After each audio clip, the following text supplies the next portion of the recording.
번째, 답변서 제출 기한.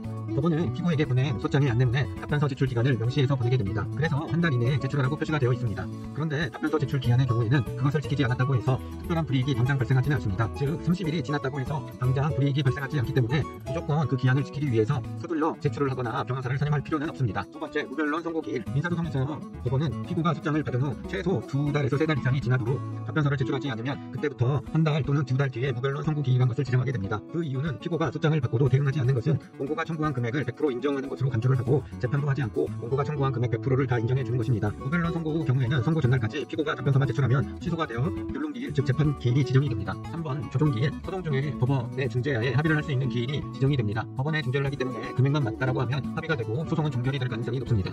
조정기일의 장점은 원고의 입장에서는 판결과 다르게 위약벌 조항과 부상금, 포기 조항을 추가할 수가 있습니다. 위약벌 조항의 경우에는 원고가 이혼을 하지 않는다라고 하면 문자나 SNS만 주고받아도 피고에게 위약벌로 일정 금액을 받을 수 있기 때문에 다시 만나지 못하도록 방지할 수 있는 기능이 있습니다. 그리고 판결로 갔을 때에는 피고에게 위자료를 더 받는다고 하더라도 본인의 배우자가 부상금 소송을 당하게 되고 그러면 본인이 받은 위자료 금액 중 50%를 다시 피고에게 돌려줘야 하는 것도 막을 수가 있습니다. 피고의 입장에서는 원금만 지급하면 되기 때문에 이자 부담이 없고 소송 비용도 각자 부담을 할 수 있습니다. 그리고 당장 위자료를 지급하기 어려우면 일정 시간을 두고 지급할 수가 있습니다. 거기에 더해서 위자료 반납의 형식으로도 할 수 있습니다. 그러하기 때문에 원고나 피고의 입장에서는 조정기일을 잘 이용해 보는 것이 좋습니다. 4번, 소송 비용의 부담. 소장에는 피고가 모든 소송 비용을 부담하는 것처럼 나오지만 그렇지 않습니다. 물론 원고가 본인이 청구한 금액 100%가 다 인정이 되면 전부 부담시킬 수는 있지만 전부 다 인정되는 경우는 그리 많지 않습니다. 그리고 설령 100%다 인정이 됐다 하더라도 본인이 실제 지급한 변호사 비용이 아니라 법에서 정한 변호사 보수 규칙에 따른 비용을 받을 수 있습니다. 그리고 대부분의 경우 원고가 청구한 금액 전부를 다 인정받지 못하기 때문에 일정 부분에 대해서만 받을 수가 있습니다. 그리고 원고 또는 피고 또한 서로 각각 부담이 주어지는 경우도 있기 때문에 상계가 돼야 되고 그렇게 되면 실질적으로 일정 부분의 금액만 지급되는 경우가 대부분입니다. 그러다 보니 실제 법원으로부터 인정받는 금액은 원고, 피고 모두 변호사를 선임했다는 전제하에 100만 원 전후의 금액이 많고